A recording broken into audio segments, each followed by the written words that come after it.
Ya hablamos de Isaac Nogués y sus posibilidades de entrar en el draft de la NBA y hoy nos toca hablar de uno de nuestros talentos más reconocidos del básquet español. ¿Llegará Izan Almansa a la NBA? Vamos a analizarlo. Al lío.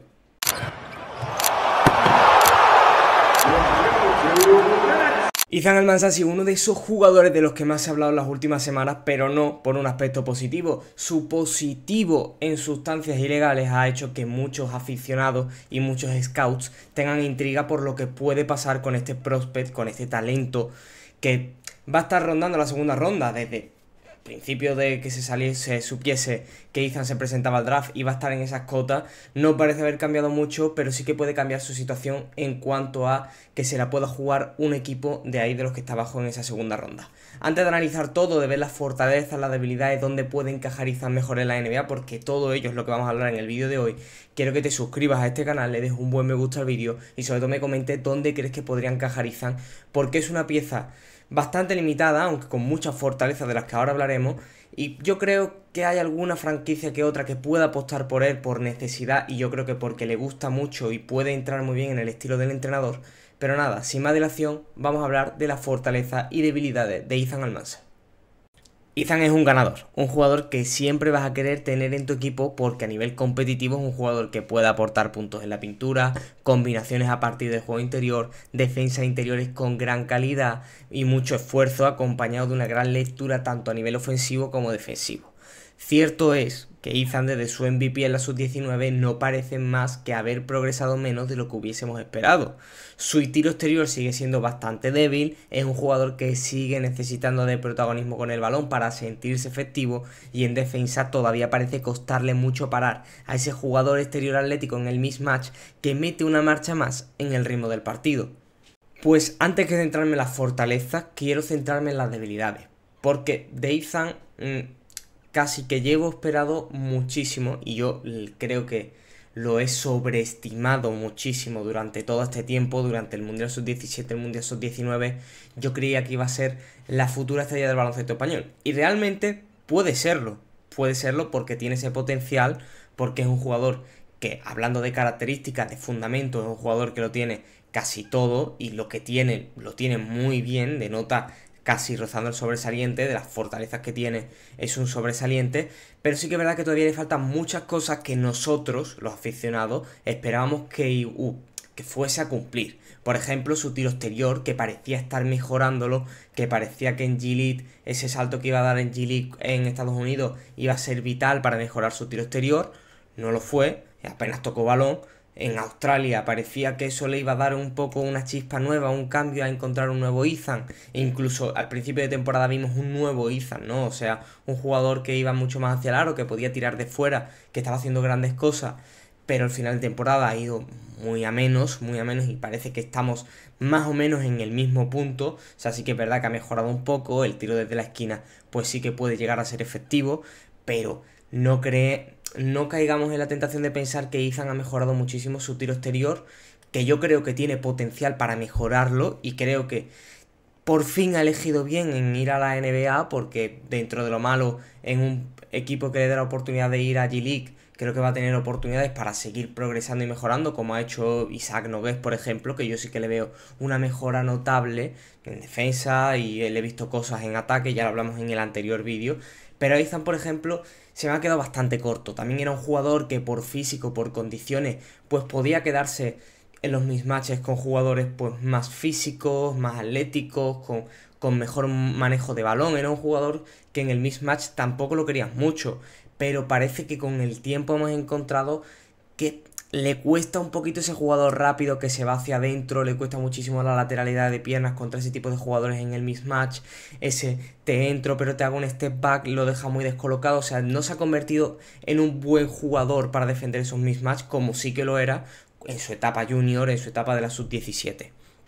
Hablando de cosas que también creo que le puede costar mucho, es el protagonismo que necesita. Ya nos dimos cuenta en el programa G-League que necesitaba mucho balón para ser incisivo. Ese balón que le das adentro, en el que él busca el choque, el postear, en el poste alto, en el poste bajo, que es a partir de ahí de donde sacan sus mayores fortalezas. le va a costar mucho encontrarlo en la NBA, ya le costó mucho encontrarlo en G-League, en Australia sí que es verdad que empezó encontrándolo, le ha costado cada vez más, es verdad que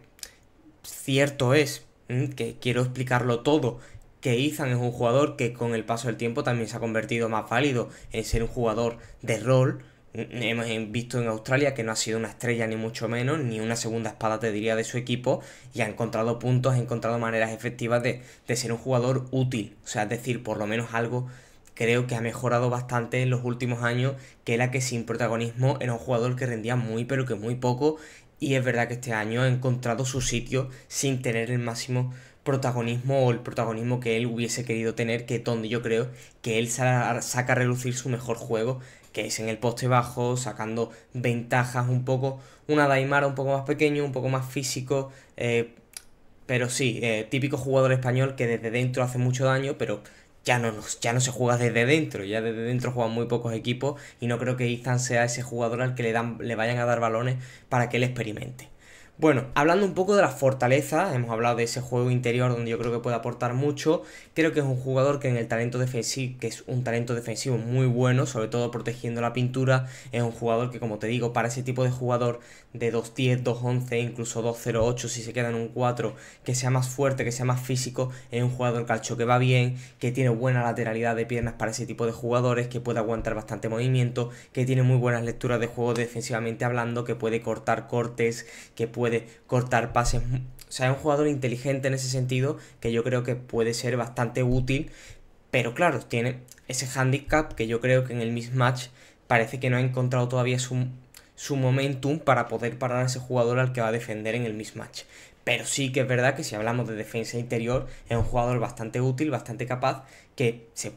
puede quedarse incluso con jugadores más altos, con jugadores más físicos, con jugadores más atléticos, porque creo que lo veo un jugador más móvil a Ethan. O sea, comparándolos con los diferentes 4 o 5, sí que lo puedo ver un jugador más atlético y un jugador capaz de defender a absolutamente todo tipo de características de esos 4 o 5. Me cuesta mucho verlos con los exteriores, pero sí que con los interiores no me cuesta verlo con ningún tipo de interior. Es lo que te quiero decir. Para mí, otra cosa es la calidad que tiene Ethan en sus movimientos, en su lectura de juego. Vuelvo a repetir, la lectura de juego también a nivel ofensivo. Es un jugador que tiene un IQ, una inteligencia brutal, que sabe ver el pase, sabe ver el corte, el de esquina, el de 90 grados, es capaz de sacar el balón. Es un jugador que no le da miedo intentar incluso el uno contra uno, porque como te digo, tiene amplia gama de movimientos para intentar zafarse del rival. Y yo creo que también es un jugador que sí, que en ataque es verdad que necesita protagonismo, que necesita balones, pero sabes que si a Iza le das un balón en bombilla, quizás te pueda hacer cosas. Además, un buen jugador a la salida del pick and roll, que puede incluso, si mejora su tiro de larga distancia, poder jugar el pop y el roll. O sea, es un jugador que en la salida del pick and roll puede continuar la jugada, es decir, un pase que reciba desde el pick y continuar jugada a esquina a 90, o sea, un jugador que puede hacerlo, eso lo puede hacer muy pero que muy bien, también puede entrar con decisión y hacer un mate, es muy buen anotador con contacto, tiene una muy buena bandeja, un lanzamiento bastante fino, o sea, eso lo lleva teniendo muchísimo. El gancho, como te digo, el gancho en el poste bajo, en el poste alto, también son tiros que son propios suyos, que lo llevan siendo desde que es sub 16, sub 17, sub 18, sub 19, sub 20, es típico de Ethan. Ethan siempre ha hecho eso y eso no se la lo sigue progresando incluso y se le nota todavía incluso más calidad de lo que se le notaba hace 2 o 3 años, que ya era pues MVP del mundo, del campeonato del mundo sub-19. Para mí esas son las fortalezas de Ethan. Me da mucho miedo las debilidades porque creo que sus debilidades, con el estilo que tiene la NBA, de un ritmo más frenético, de la necesidad del triple, de la necesidad de defender todas las posiciones y todos los tipos de jugadores con todas las características necesarias, pues me da mucho miedo que esas debilidades le hagan pues dudar a muchos scouts, que yo creo que principalmente es por lo que dudarán muchos de ellos, es porque hay características a las que Ethan no cumple, y es una realidad. Yo creo que él mismo sabe que debe ser desde ya muy importante mejorar en ese tipo de características. Primero, ese tiro de 3, porque es muy difícil que sin ser una estrella tú vayas a tener puntos debajo del poste o vayas a tener situaciones ventajosas para Ethan, porque Ethan es un jugador un tanto peculiar y él necesita pues mejorar ese lanzamiento desde el tiro exterior o desde el tiro de media distancia, donde se pueda sentir útil, donde pueda ser un jugador pues que le dé un poco de apertura de espacios al equipo, que también pueda jugar el rol, que pueda jugar el pop, como te digo, pero que sobre todo le dé apertura de espacios a los equipos en las esquinas, que pueda jugar en absolutamente cualquier equipo de la NBA. Y para eso es necesario tener por lo menos un buen tiro exterior, que sepan los equipos que no te van a flotar y que no tengas un handicap desde ahí. Luego, en defensa es necesario por lo menos que sea válido para defender contra todo tipo de jugadores en los mismatch, porque ya vemos, sobre todo en playoff, si te ven un mínimo resquicio de debilidad, van a ir a por ti todo el partido. Y tú no puedes ser un lastre para el equipo, porque si no el entrenador no te va a sacar y te va a echar la cruz. O sea, creo que las debilidades a mí es lo que más miedo me da de Ethan. También hay algo, una fortaleza que no hemos hablado, que es la fortaleza mental y el esfuerzo que dedica Ethan. O sea, sustancias ilegales aparte, y ya hablaremos de eso, y yo creo que tampoco es tan importante. Creo que ha sido un error de Ethan, el propio Ethan creo que se debería dar cuenta de que lo que ha hecho no está bien. Es un jugador que hemos visto que se esfuerza muchísimo, que no le da miedo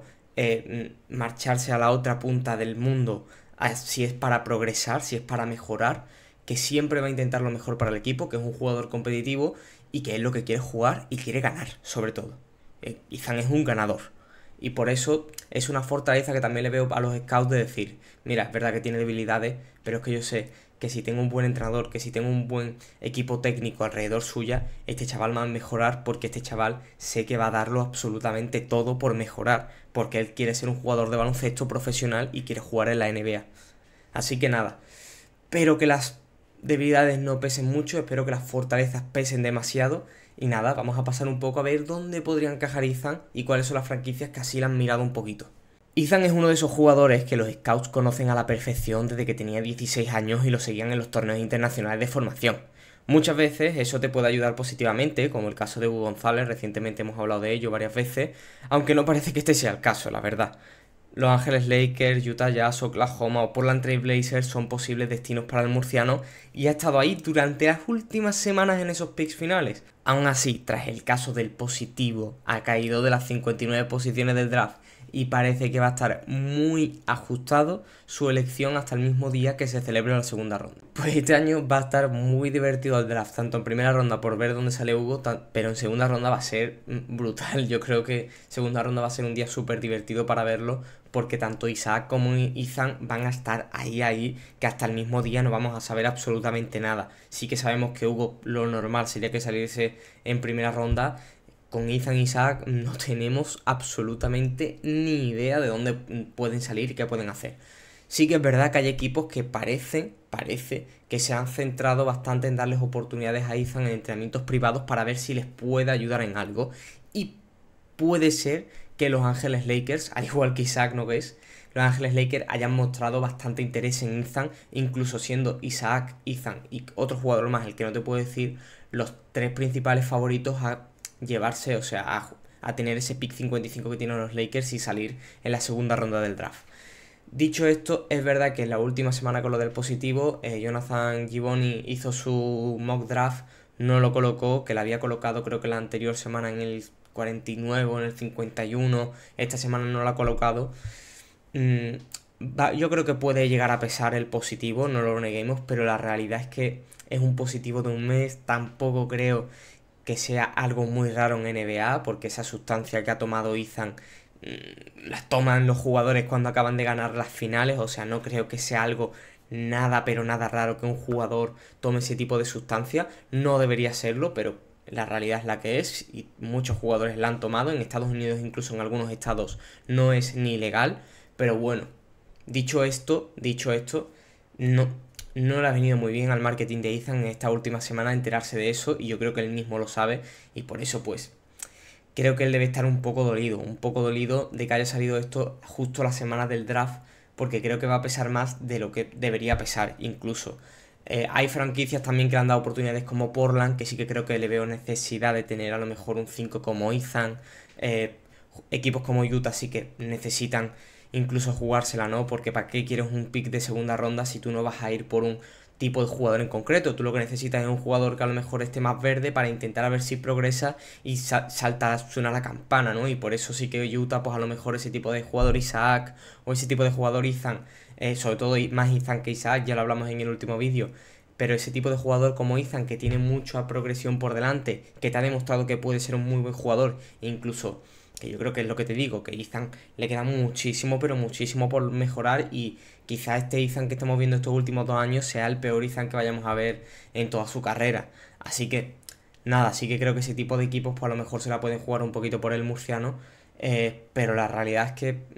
lo veo muy difícil. Oklahoma, imposible. Yo no veo a Oklahoma intentando ir a por Ethan Almanza, y si lo al final lo elige, seguramente sea para llevarlo a G-League, darle un contrato NBA a G-League, pero casi no tenerlo en NBA porque no le hace falta. Lo hemos visto que no le hace falta. Incluso en el interior tiene mucha categoría, tiene muchos interiores. Chet, Isaiah Hartenstein, Jalen Williams, o sea, no le hace falta un interior, pero bueno, si lo coge seguramente sea para foguearlo en G-League y a ver qué puede sacar en el futuro por él. Pero sí que Lakers parece ser el equipo que más interés ha puesto. Utah parece que también puede ser un equipo el que puede encajar bastante bien. Y Portland, creo que por necesidad incluso, es el equipo en el que más me pega que vea a Ethan. Dicho esto, va a ser muy pero que muy difícil. Espero que en los comentarios me pongáis vosotros dónde creéis que puede caer Ethan. Y sobre todo, si creéis que lo del positivo le va a afectar demasiado. Yo tengo esperanzas de que no, porque me gustaría ver a Ethan en NBA y creo que es donde vamos a ver su mejor nivel, porque es donde él creo que quiere estar. Él no quería ir a Australia, incluso en G-League Ignite lo pasó muy mal. Yo creo que él quería ir a NBA, y esperemos que este año lo consiga, y esperemos que este año veamos otra vez al Ethan del que todos, absolutamente todos, nos hemos enamorado, porque Ethan es un pedazo de jugador para futuro. Y esperemos que mejore esas debilidades, que las tiene y hay que asumirlas. Y lo normal no sería dejar pasar esto, o sea, hay que mejorar esas debilidades. Pero bueno, vamos a ver cómo progresan estos próximos meses, y esperemos que el próximo vídeo que hagamos sea si Ethan encaja muy bien en el equipo que lo haya seleccionado en el draft. Nos vemos.